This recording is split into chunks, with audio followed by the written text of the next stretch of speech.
Саламатсыздарбы, урматтуу мекендештер. Президент Садыр Жапаров Кыргызстандагы кымбатчылык жана экономикалык кырдаал боюнча кыргыз элине кайрылуу жасады.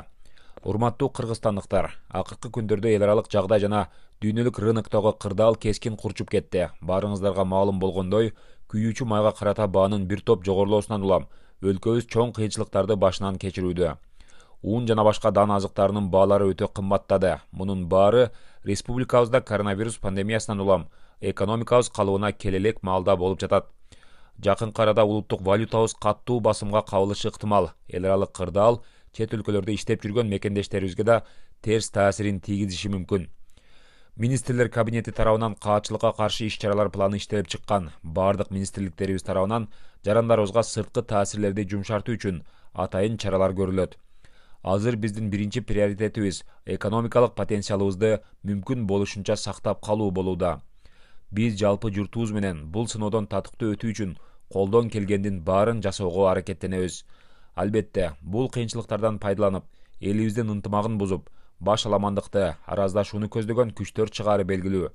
Мен алдын ала эскертип койгум келет. Алардын аракеттеринен эч кандай майнап чыкпайт. Мамлекетибиз менен элибиз азыр ынтымакта жашап жатат. Азыр эң башкы максат элибизде ар бир үй бүлөнү азык-түлүк коопсуздугу менен камсыз кылуу. Ошондуктан бүгүнкү күндө бир да талааны бош калтырбай, эгин айдоо үчүн бардыгын жасоодобуз. Биз өзүбүздүн айыл чарба продуктыларын өндүрүүнү жана аны кайра иштетүүнү кыйла көбөйтүүгө тийишпиз. Ар бир тамчы суу кымбат. Мындай кыйын мезгилде каналдарды, арыктарды тазалоого болгон нымдуулукту үнөмдөөгө керек болгон каражаттардын баарын бөлдүк.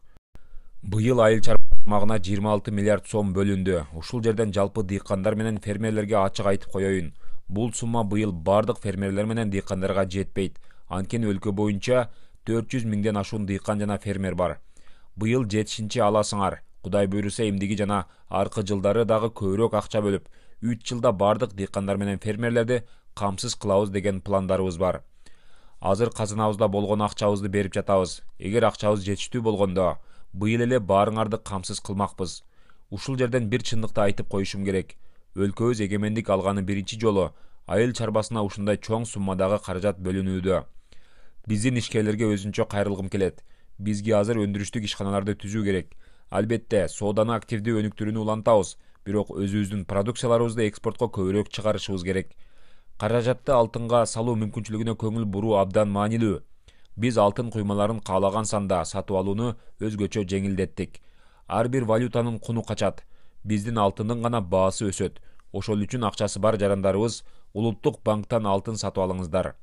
1 граммдан баштап 13 килограммга чейинки алтын куймаларын каалаган көлөмдө сатып алсаңыздар болот.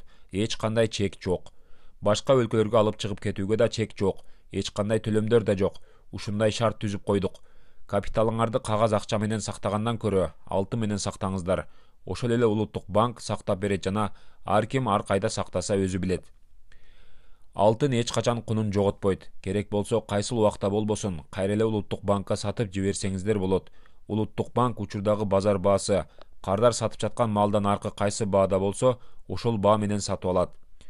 Экономиканын бир нече тармактарын өнүктүрүүгө мамлекет тарабынан жигердүү дем берүүдөн тышкары, жакынкы апталарда өлкө боюнча мекен чакырыгы аттуу төлөнүүчү коомдук жумуштар программасы да ишке кирет.